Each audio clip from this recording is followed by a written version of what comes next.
Hi, I'm Paul Camillos from Shooting the Breeze podcast. Join the STB crew for conversations and stories around women's hoops and women in hoops, inspiring players, amazing coaches, and the legends behind the scenes. It's our 7th season. Drop us a like and review, and make sure to subscribe for early access and other bonus content.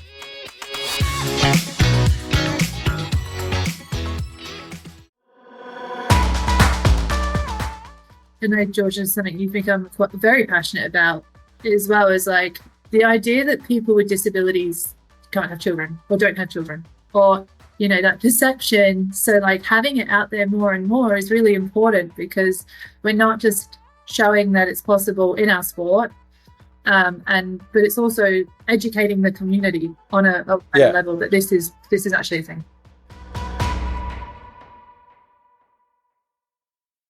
Welcome to Shooting the Breeze, and I'm really glad to be joined today by two of Australia's international wheelchair basketball athletes. Firstly, returning to the pod, we're joined by Amber Merritt, and we're being joined by first-time guest Georgia Inglis. Both have recently won bronze for the Perth Wheelcats in the WNWBL, silver at the inaugural 3x3 Comms Games in Birmingham, and the Wheelchair Worlds in Dubai. And both are new mums. Amber, Georgia, welcome to the show. It's great to have you both here.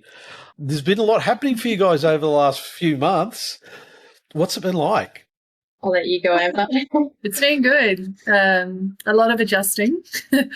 But just loving every moment, to be honest. Obviously, becoming a new mum in June this year. So got a little 12-week-old girl and returning to sport and just adjusting to life. And it's just been magical.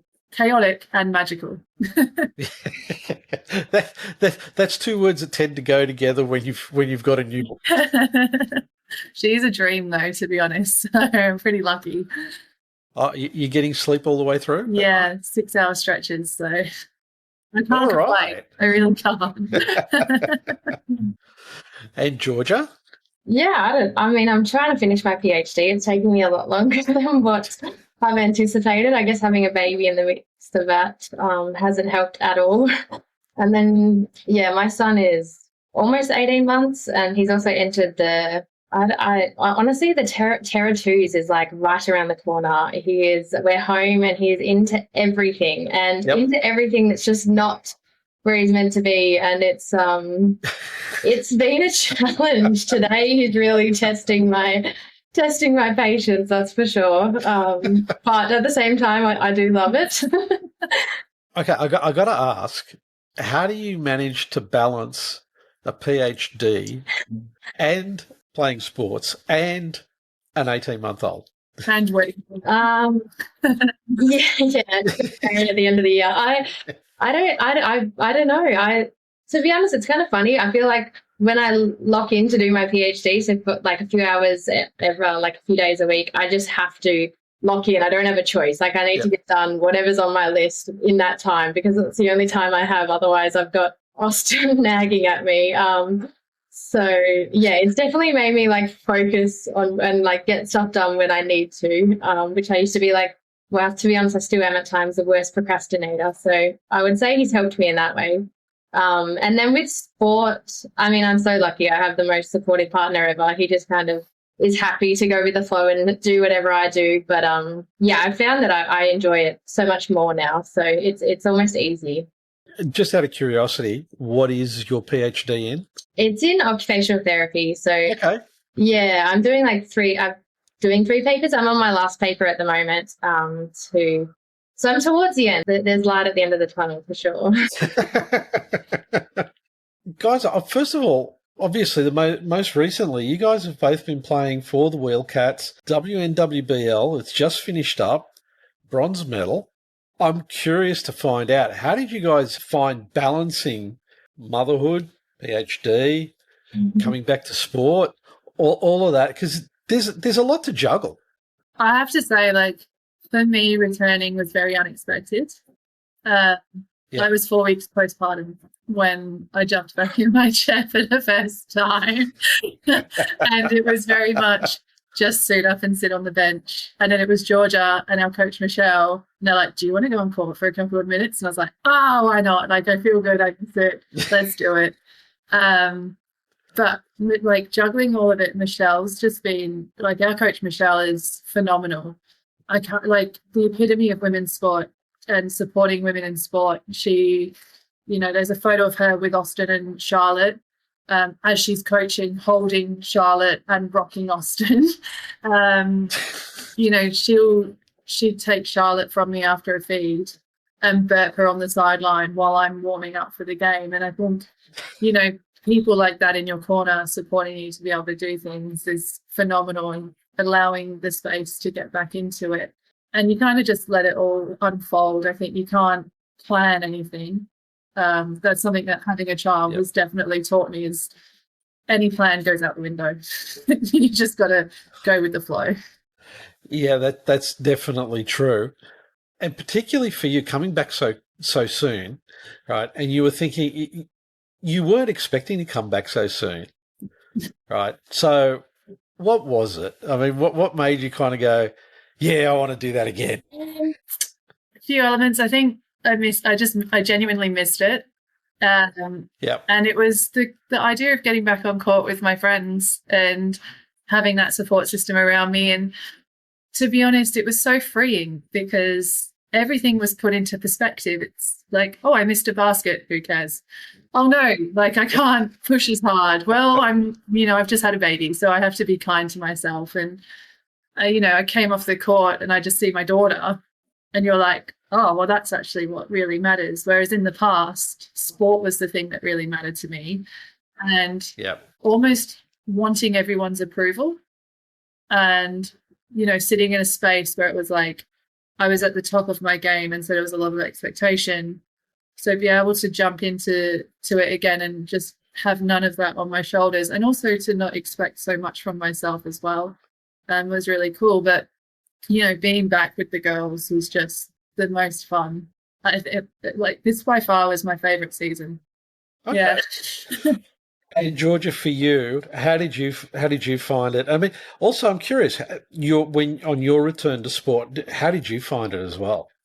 Yeah, I mean, to be honest, when I stepped away with and like having Austin, I didn't think it was possible to really go back. And it wasn't until like watching people, like, I mean, Shirley Chaplin's kind of been the first to kind of do it, and I kind of saw her initially, and I was like, oh, so like I can just have a baby and return to sport.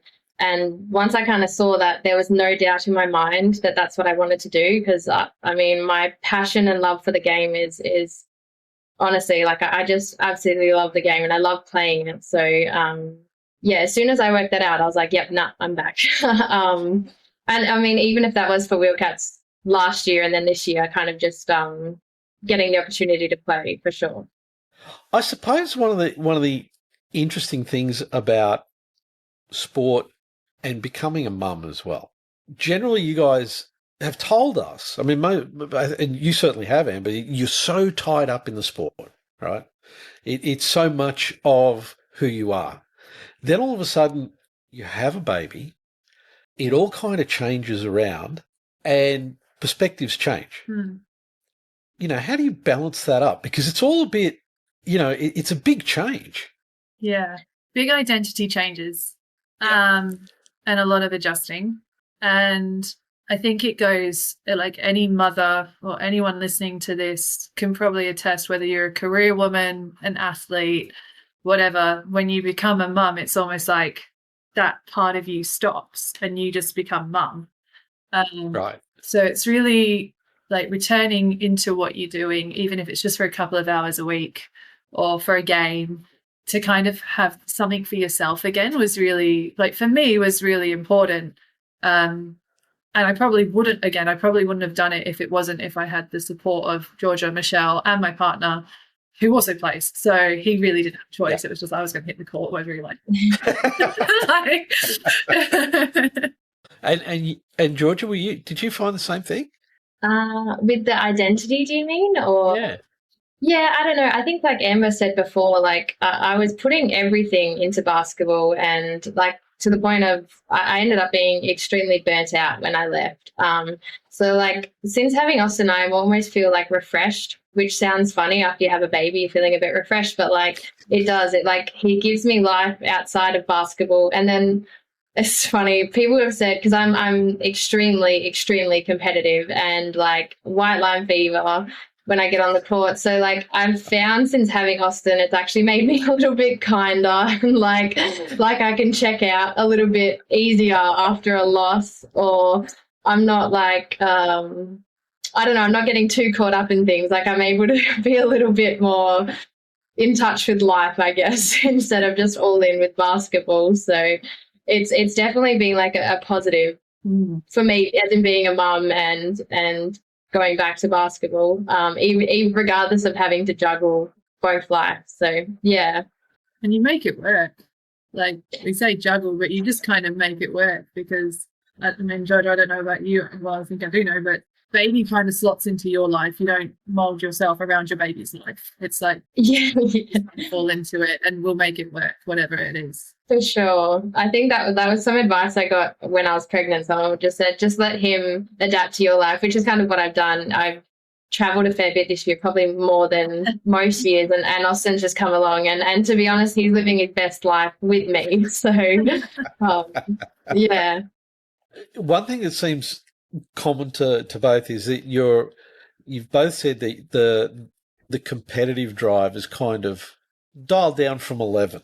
I would say maybe a healthier amount. Don't get me wrong, if I'm back at an international stage and like at Worlds or something, I'm still going to be that absolutely do or die competitor. But I would say that maybe I wouldn't get as caught up when I get off court or after a loss or something like that. Like there's definitely like I would say it's a little bit healthier.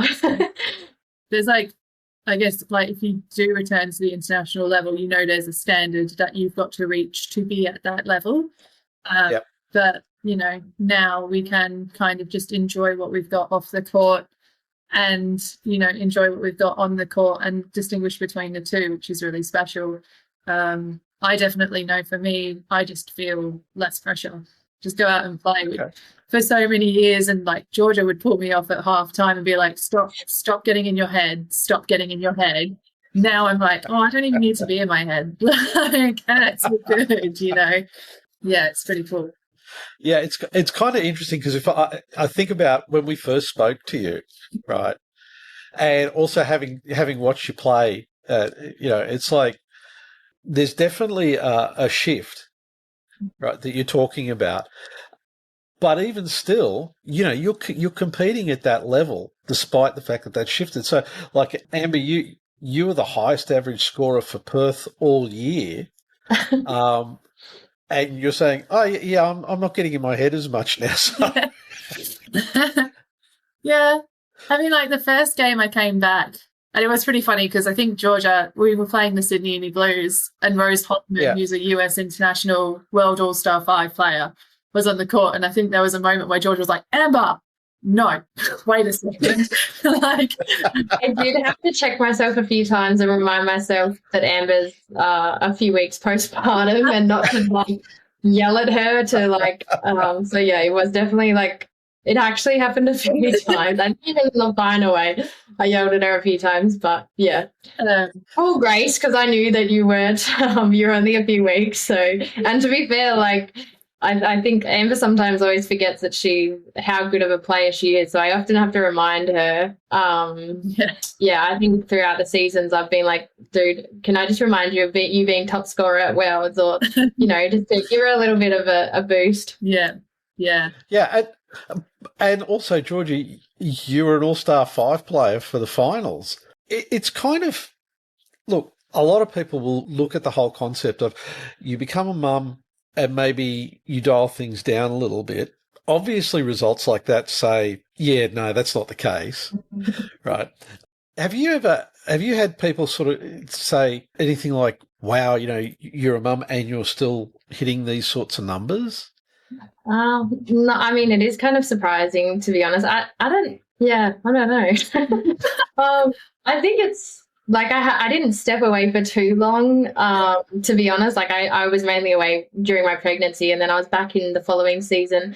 And I think, like I said to you, I have that white line fever. So like I will, go all in. But on top of that, I've played for an extremely long time, and I've put a lot of work in to kind of be where I got to before I retired. So maybe it's a little bit of I'm picking up where I left off, if that makes sense, without floating my own boat, or you know what I mean.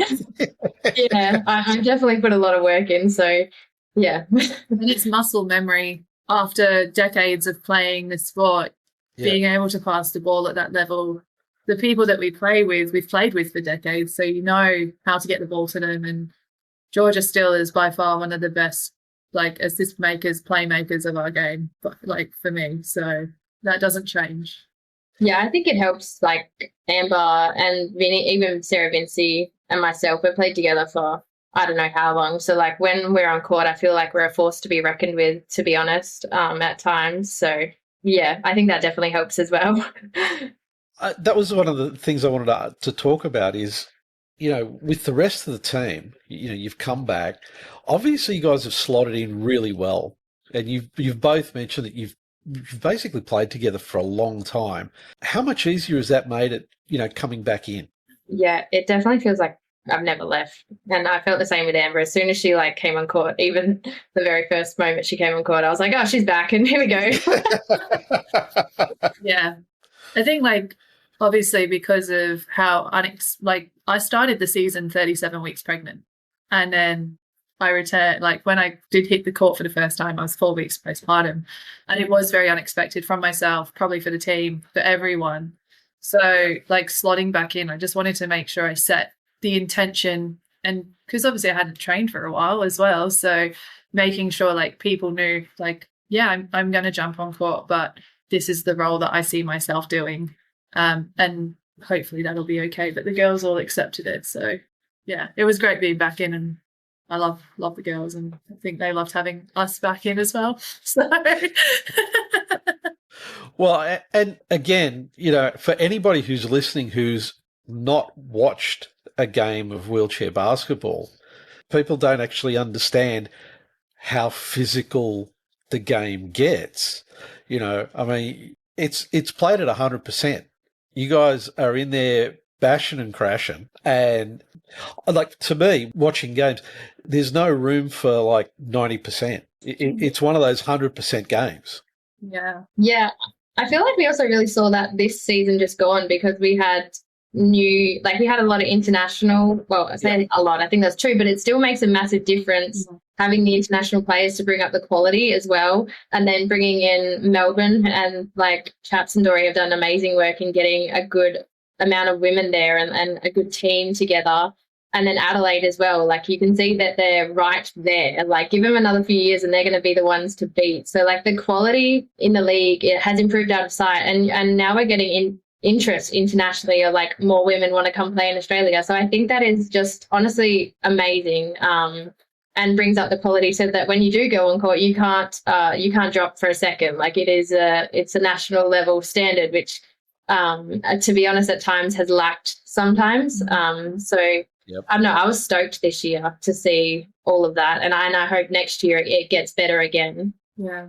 You look at like, well, it was literally 2 years ago where we had 4 teams and it was a weekend. Our league was a weekend in Brisbane, and now 2 years on, we've got 6 teams in, and we've probably got easily like 50 to 100 more girls around Australia who are interested in playing. And as Georgia said, like Dory and Chaps in Victoria have done a huge job in like elevating the sport and getting interest. Oh, and Gold Coast as well. Yeah, and Gold Coast Rollers coming in, and Adelaide, like it's there. And the more exposure that we have, and the more that we have on offer, means that it's going to boost the national program and give opportunity to so many people. One of the things I want to ask about is the new league, and expanded 6 teams. There's a 3x3 component to it as well. It seems to me that there's been a really big shift in wheelchair basketball within Australia. and you've got more opportunities to be able to play and practice together. What's the feeling within the wheelchair basketball community about how the league has evolved, particularly for this year? I think it's just positive. When Georgia and I started playing in the WNWBL, we had 6 teams. We had 2 Sydney teams, a Victorian team, a Perth team, a Queensland team. Then it slowly dribbled away after we didn't qualify for Rio. And I don't know if that was because we didn't qualify for Rio, so it set us back a little bit. The girls were starting to drop away. The league started to drop down.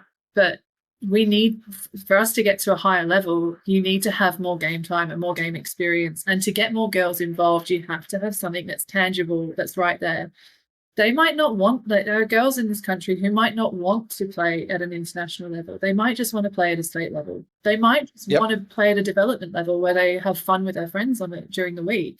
But, to be able to have that standard of a league where now we do have 6 teams again, where there is a higher level of gameplay, where we're having international interest, means that those opportunities are opening all the way down to grassroots levels. Now, do you guys think that there's a potential, because you mentioned that there's more girls coming into the sport now because of the increase in the size of the league. Do you think there's a potential for the league to increase and add another couple of teams over the next few years? I hope so. I really do. But to be honest, I feel like also the word came from people in their states, like you literally have to go to hospitals and go out and find people with a disability and get them involved in sport. Do you know what I mean? I think over the last few years, the grassroots level has kind of fallen off a little bit, just getting that base. And to be honest, I think we're kind of lacking in WA at the moment with getting more girls through. So that's what we're going to have to put in to find more girls with a disability to play and who want to be involved. But yeah, I definitely hope that there'll be more teams. Hopefully Darwin will get a women's team, something like that. I don't know. Our states are big enough that, in time, if we got enough players, some teams could break into 2 teams. I wouldn't be surprised the amount of girls that are coming in through Victoria because of the work that has been happening there, that they could potentially create 2 teams in time. Yeah. So, it's just the sport's growing, and as Georgia said, in WA, we definitely need to do a lot more to touch in with the girls that are coming through. Because there will come a time where we might not play National League anymore and we need people to start filtering through. But there's always been greater longevity in wheelchair basketball, for career lengthwise, than for able-bodied basketball. So do you think that having this larger pool of people gives us an opportunity to be able to develop enough skills so that we could potentially get to the point where we've got a team that could play 3x3 and a team that could play traditional wheelchair basketball? I hope so. I think because we've both played 3x3, and I think I can say we both really love 3x3. It's a really intense game. Yeah, it is. A lot of people are like, oh, well, it's only 10 minutes, but you have to be on for 10 minutes. Your brain cannot switch off. It is so quick. And also Georgia, when she came back from China this year, said not a lot of fouls were getting forward. So it's even more physical probably than what a 5-on-5 game is. So if we can, have 5-on-5 team and a 3x3 team, that maybe there's more interest for some in 3x3 than there is in 5-on-5. Then that'll be really cool too, because we're growing 2 different sports. Yeah, I feel I might be wrong, but I feel you're seeing that a little bit with the guys, as in there's some players that are more 3x3 players, and then you've got more the 5-on-5 players. So it'd be cool to kind of see that happen with the women's program as well. Yeah, I guess, because there's more opportunities. And just what you were saying about the 3x3, that you're on for 10 minutes. Right now, we got to see a game in Sydney early on through the WNWBL series, and I was really surprised that you've managed to find a version of wheelchair basketball that's even more physical and more demanding and tougher than the 5-man game, because seriously, it was just, like you said, go, go, go. And I got to be honest, I was really surprised by the pace that the game was being driven in. Now, from having played it, particularly with the structure of the weekend with WNWBL games, how do you find sort of like that whole recovery process between, playing each game? Because it's got to be tough. I know. I think I was a little bit burnt out because I played, I think, 3x3 games and then straight into the 5-on-5. Our coach, Michelle, said, yeah, I think you just were a bit gassed in the 5-on-5. So it's definitely, it's definitely tough. Yeah. And Amber, what about you? No, I didn't play any 3x3 this year. I just stayed in on the 5-on-5. But probably historically when we played 3, I guess it's almost like there is physical fatigue, but there's also a bit of mental fatigue as well, because you've kind of got to switch into 2 different versions of this game. In 3x3, you're playing on a half court with 3 people, which means that you've got more space to defend, but also more space offensively to attack into. And you don't think back to trying to deny people to slow down the shot clock, and all of those things kind of play into it. So you definitely, that constant on is just, it can be mentally fatiguing. You just need to zone out at the end. Okay, so do you feel like the demands of being a mum, because let's be honest, it's a tough job. It's a really tough gig. You're always on, right? Do you find that basically going through that on a day-to-day basis, that kind of influences the way you approach playing the game, and particularly, bouncing between the 3-man game and the 5-man game? Just say on the one thing I have picked up since having Austin is my mind, like you said, you literally never ever switch off, ever. Yeah. I'm constantly has he been fed? Is he needing a nappy change? Where is he now? What is he getting into? And to be honest, even traveling, I lose things now, and I never used to lose things. So it's crazy how much my brain is consumed with this little man. But I don't feel like I could really talk to how it's gone into my basketball game. I think the biggest thing for me is that it's I've kind of said before, is that I just enjoy it, and I think I enjoy it more when I'm on court now, because I actually I've delegated Austin to someone else, or to my partner, or he's home or something like that. So I can truly just lock in with basketball. But maybe Amber will be able to talk to that. I have to agree with Georgia. My brain is, I'll have a shower and Charlotte will be with her dad 3 rooms away and I can hear her crying. And she might not actually be crying. I just think that she's crying because it's she needs me. I'm in mama bear mode all the time. Yeah. Or the night times, and she's moving around. I'm awake straight away because they've got to tend to her needs. So I'm always locked into her and in tune with her and what she wants and what she needs. I am really lucky that, during our games this season, and it's part of the reason why I did come back so quickly, is she will sleep through 3 hours of a basketball game. Yeah, Amber lucked out. I absolutely. Wow. She could be sitting next to a score bench and the air horn would go off and she would stay asleep. Wow. So when I was on court, she sat behind the bench, behind the coach and I, in her little capsule. I would always sit next to the coach. I could look in and just check on one, if she's reading, because that's something that's always on your mind as well, and then asleep for that long. But also making sure that she was okay. The priority was always her. But when I could go on court, I could kind of be she's okay. She's asleep. She's doing what she needs to do. I can just come out here and have fun and do what I need to do and just be with the girls. And the first round was a bit of a teaser for me. Yeah. And then going to Melbourne was kind of right, we're on now. I'm a little bit more competitive. Definitely surprised myself by picking up a bit more speed. Being a bit of a potato. So, you guys you're senior members of your team. You are leaders in that team. How do you find that your approach to leadership within the team, is it still the same? Do you still take the same approach, or have you kind of modified it? Yeah, I feel like I've definitely modified it. I think I kind of said this before, but I'm definitely a lot more kind. I used to have just a standard and a do or die sort of mentality, and I don't know, I was really, really, like I kind of said to you before, locked in with basketball. Like I came back from college. Once I came back, I was that standard over there is just a whole different level. So I feel like I'm still there. And it took me Austin to kind of bring me back down, maybe. So yeah, I would say my leadership is a lot more. I would say kinda like I said, I'm able to kind of realize that there's so much more than basketball, and also like so you have so much. Someone can have so much going on in their life, and you know, basketball can be that outlet, or they might be having an off day or something like that. I just feel like I'm a little bit more understanding of that these days. But don't get me wrong, if we're at training, I still want people to be locked in. I want the drills to be, you know, like we're all getting something out of it, and stuff like that. So I just feel like maybe there's a little bit more of a balance from me, because I would say I was definitely brutal before.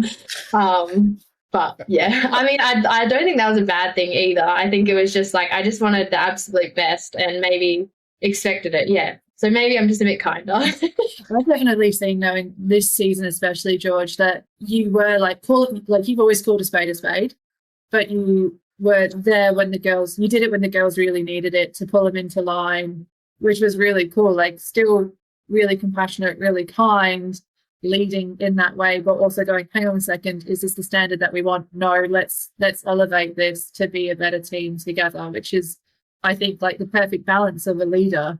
You need a bit of both. You need that competitive edge, but you also need a little bit of like grace, I guess. Yes, completely. I just sat back and was a bit quiet at this season. I was like, you guys got it. I just let the game kind of talk more than words.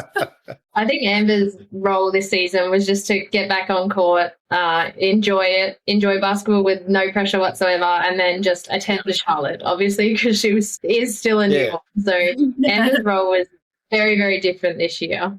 Yeah. I suppose one of the questions that many people would be asking is, do you think, like Shelley Matheson's done, that you guys would look to go back or try to get back into the gliders? It's definitely not off the cards for me. I don't think it was. I feel like I have a lot of unfinished business.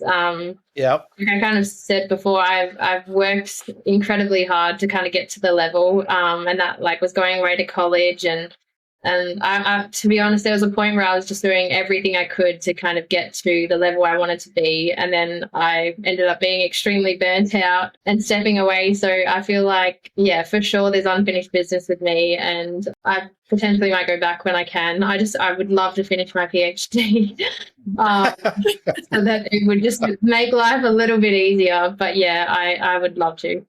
Yeah. I haven't, as Georgia, I haven't like completely taken it off the cards, but I think, you know, for me, I've kind of achieved what I've wanted to achieve at an international standard. You know, I've done the Paralympic Games, I've done the World Championships. I finished on probably the best high that I could have finished on in an international career with an All-Star 5 and a top point scorer. So, and that's not, I'm just trying to be humble about that. But you don't need to be. No, I was going to say. Yeah. But it's kind of like, oh yeah, I've done this, I've done that, yeah, but I want to be humble. Don't be humble about it. So, like, I think if we're looking at if I was to return to that level, one, what kind of expectation would I put on myself? Because I am like a bit brutal. I am brutal to myself, and it's also seeing how would I slot back into the team and how they progress as well. Because sometimes having that return can be detrimental to a team's growth and development. Whereas, like, you know, I don't know how I would slot back in, and we'd make it work, obviously, but it's just your Amber. Yeah. I can buy. But yeah, just you know, it's knowing what I'm actually doing it for. Yeah. Yeah. I think the cool thing now is that, like Amber said before, we have our coach who's kind of making it easy having kids, that you could get to play nationally, because she's so cool with it and so welcoming and open arms. And then on top of that, you're seeing that kind of in the Australian team as well through, I keep saying chats because that's how I've forever known her. So like knowing it's possible as well is really, really cool. So yeah. And do you think the fact that there is so much support for both of you as new mums coming back to the sport, that's going to help to not only bring more people into the sport, but also retain talent for longer? Completely. To be honest, like China was like a bit of a tester. Like I was like, I'll see how this goes on an international level with Austin. And it couldn't have gone smoother if it tried. Like I was able to bring a nanny with me, and she had Austin while I was playing pretty much for most of the days anyway. So I was able to lock into basketball. And I was so, so grateful that was even a possibility, because I don't think that would have been a possibility a few years ago. And then I think the biggest thing as well is that we're seeing, not just in wheelchair basketball, but in women's sport in general, is that people want to have kids and they want to come back. Whereas I think before it wasn't really a possibility. So seeing it be a possibility is unreal, and I think going to keep people around, which is so cool. Yeah. I think, there was that kind of idea that for women, you could be an athlete for a certain point of time, but then when you want to start having children, it kind of stops. And there wasn't a lot of, I know Monash University have been doing a lot of research behind women in sport and how do we support them in their journey to motherhood and then potentially returning to sport if that's what they want. Because there's so much that plays into it as well. Once you're at a really high level of sport, your hormones change, everything changes. So your journey into motherhood might look quite different to what it could be for others. And then returning into that sport and making sure that you are supported the best way possible is really important. And we're seeing that, as Georgia said, across the board. Wheelchair basketball, we've got George travel with a nanny.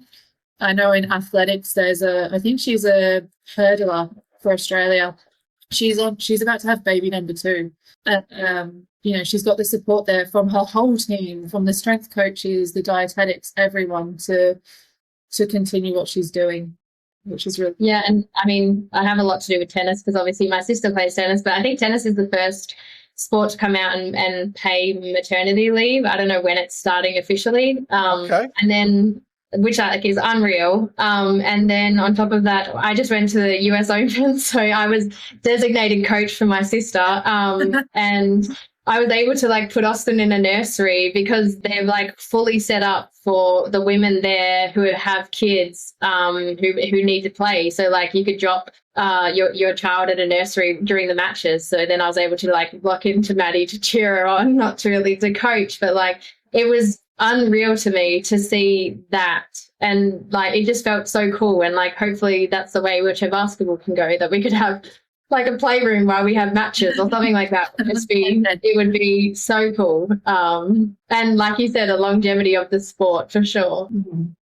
Yeah, I find it interesting because, like you said, normally it used to be when a female athlete had a baby, that was pretty much it. And I think about the both of you, and also think of someone like Loz Nicholson, who's had a baby and come back. You don't want to limit athletes from coming back, but also, from the point of view of a fan, you don't want to deny the fans either the opportunity to see that level of talent back in the game.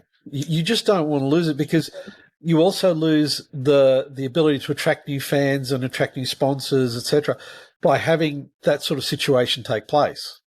Yeah, completely. I feel like I'm more inclined to watch sport where there's mums playing, to be honest.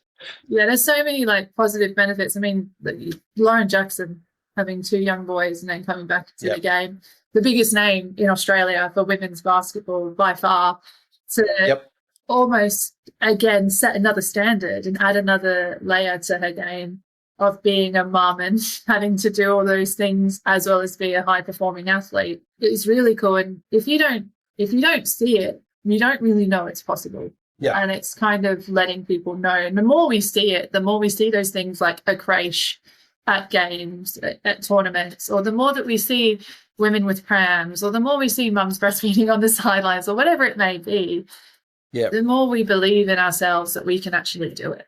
So let me ask you this. Let's wind the clock back, say, 4 or 5 years.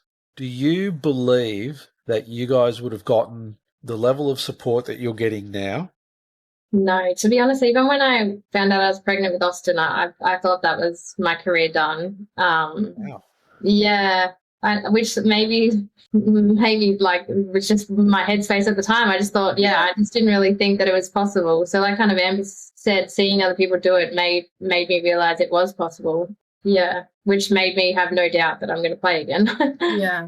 I don't know, like I think for me personally, I was in such a different space 4 or 5 years ago that maybe children were on like in my head, and it was something that I wanted, but I didn't know if it was going to happen or when it was going to happen, or I was just so locked into sport that I was almost willing to put that on the back burner to compete at the highest level. And it wasn't until like I met my partner 3 years ago now, and it wasn't until he came along, and then this like Georgia having hard words with me and helping me through and giving me the kindness and compassion and love to realize these are things that I wanted. And, you know, seeing it in there, there's this idea that you can't have it all, but if you want it all, you'll make it work and you can have it all. So I feel very privileged.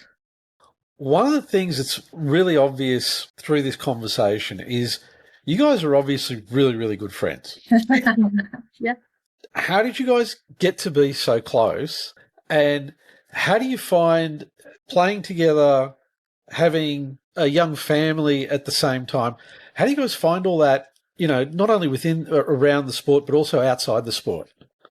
Yeah, I mean, I'll tell you a funny story of when I very first met Amber. I was 12 years old, I think. So I had my accident when I was 10. And as you can imagine, the world is big and scary when you've had an accident and you're I guess, learning to navigate life in a wheelchair. And my mum dropped me off at a wheelchair sports camp, and I was rooming with Amber. And my mum and I think I was like borderline in tears because I was just so like stressed about how I'm going to be away and navigate this. And then next minute Amber walks out, and like Amber, big, tall, lanky, blonde she had these like Pippi Longstocking socks on. She like walks on out, and then she was like, yeah, come with me, and like just took me into the room. And then Mum was like, Mum always says that's when she felt like, oh, she's going to be okay. Like she's going to be fine, because Amber kind of took me under her wing that weekend. So I feel like we've been friends ever since. Yeah. And, you know, like I've always said, like Georgia's gallivanted around the world. She's pursued her dreams and careers and, you know, gone to America. And the thing that's always been really special is that no matter where we've been on our life journey, we've always reconnected and just like we've loved each other through every season of each other. And, you know, I think there was someone once said, like, I don't like you right now. I love you, but I don't like you. And I think there's been times where Georgia's probably been like, she had to put the hard word on me because she's like, I love you enough to say this, but I don't like what's happening right now. And I think that's true friendship at times, is when you can be honest with each other, which is Amber and I have always been able to be very, very honest with each other, and be able to listen as well. So, and to be honest, that kind of is always transitioned on court. Like we've been able to be really, really good friends off court, and then that's also I think why we've connected so well on court. Like, it's like it's just so special. And Georgia and her partner Mitch are like part of the reason why my partner and I are together, and that we have this beautiful little girl, because we've all kind of connected in this way, and our friendship extends beyond the basketball court. And, you know, we catch up regularly, family dinners and stuff. And Georgia's the godmother of my daughter, so I wouldn't have had it any other way.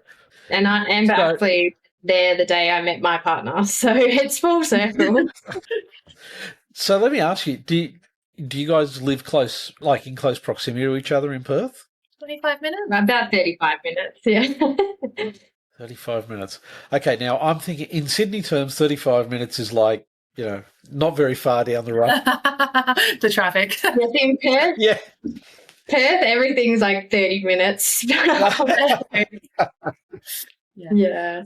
It's got to be a big challenge for para-athletes to get all the support they necessarily need on the motherhood journey, right? Because there's potential complexities that you would face. So the question I've got is, how has that been able to be navigated for you both?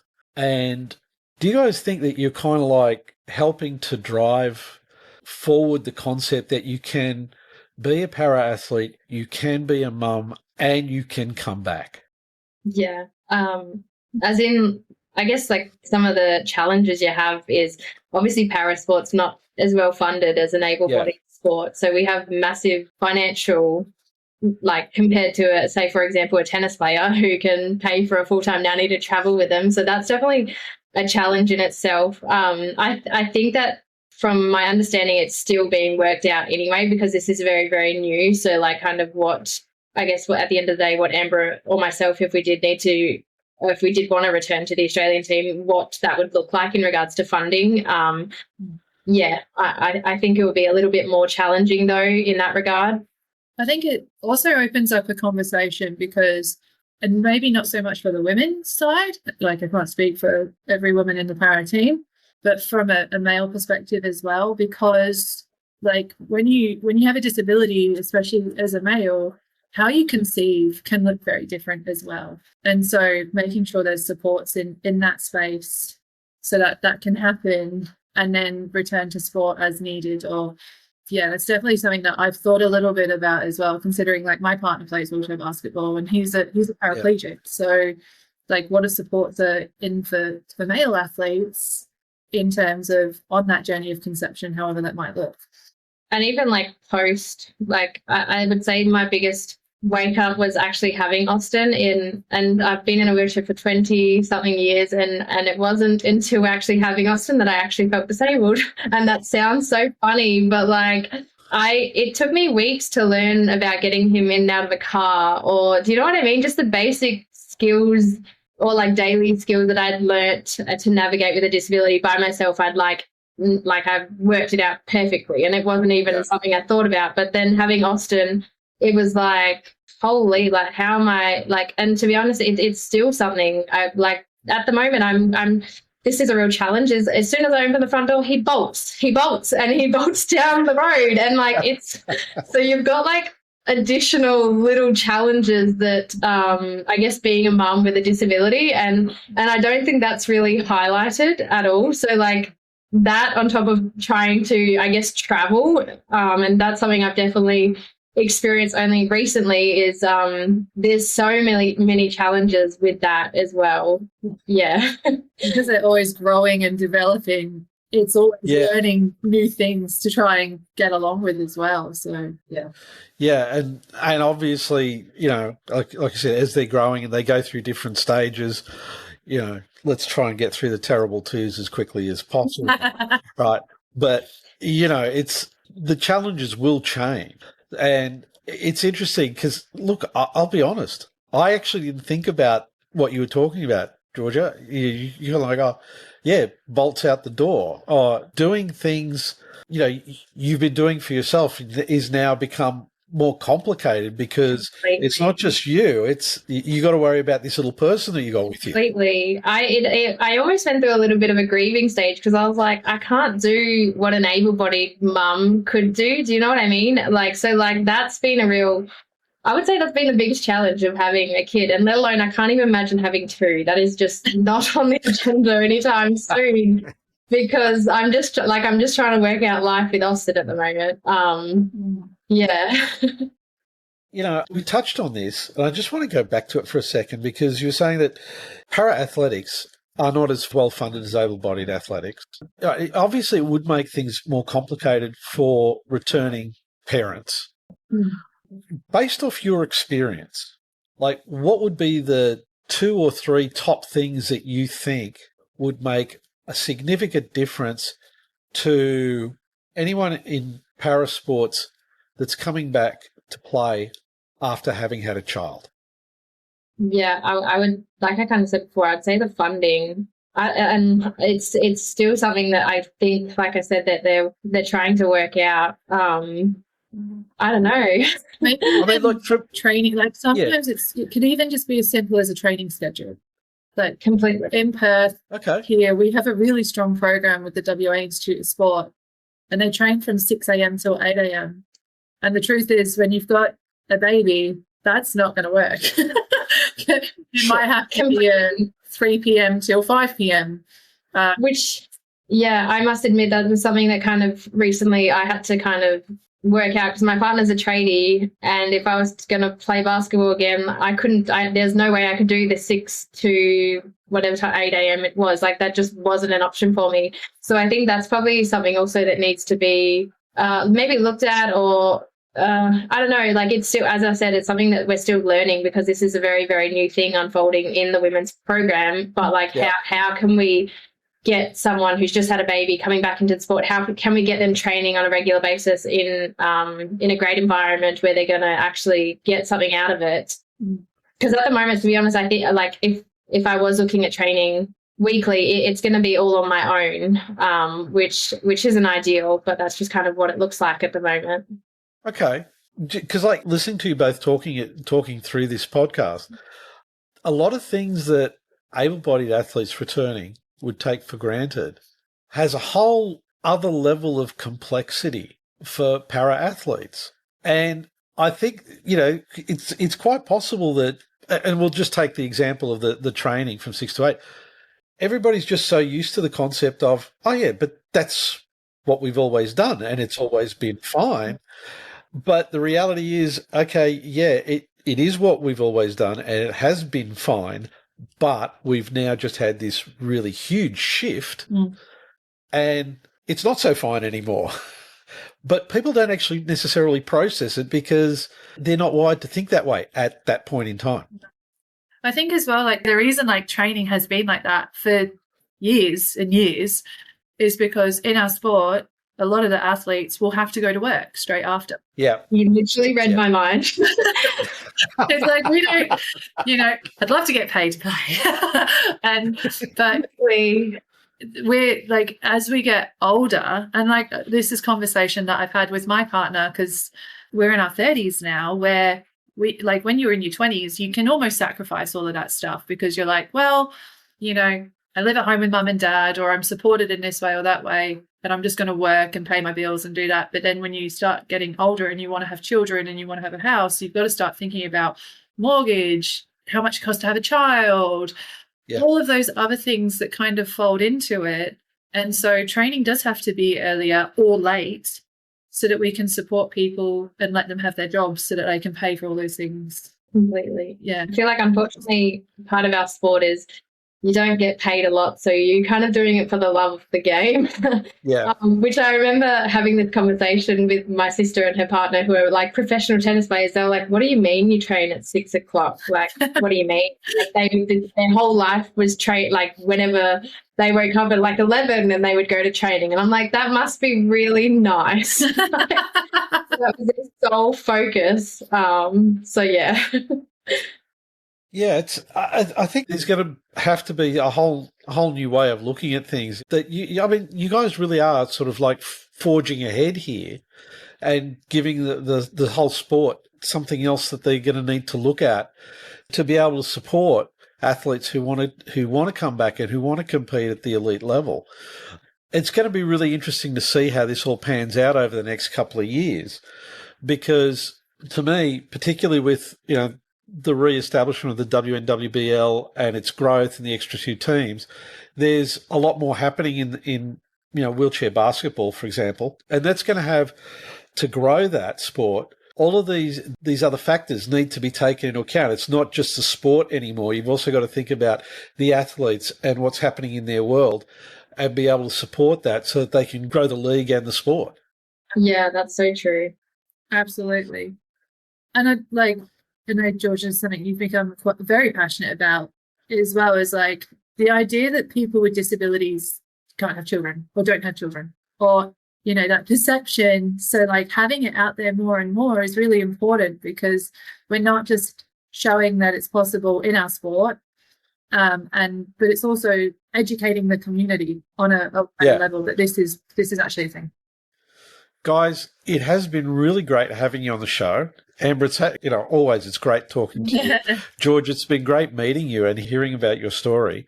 Yeah, you too. I'd just also like to let you know that this is going to be the last pod that we're doing for our Series 7. We're going to take a short break before we come back with the WNBL season launching. But really, such a great opportunity for us to sit down and have a chat, talk about things, and get to understand what's happening for you guys as well. Thanks so much for your time. Thank you for having me. Thanks so much for having me. Yeah, it's been awesome. No problems. It's been great.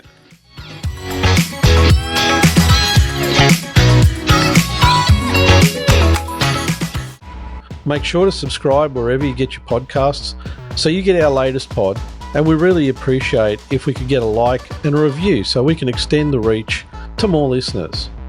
And don't forget, follow us on Instagram, Twitter and LinkedIn.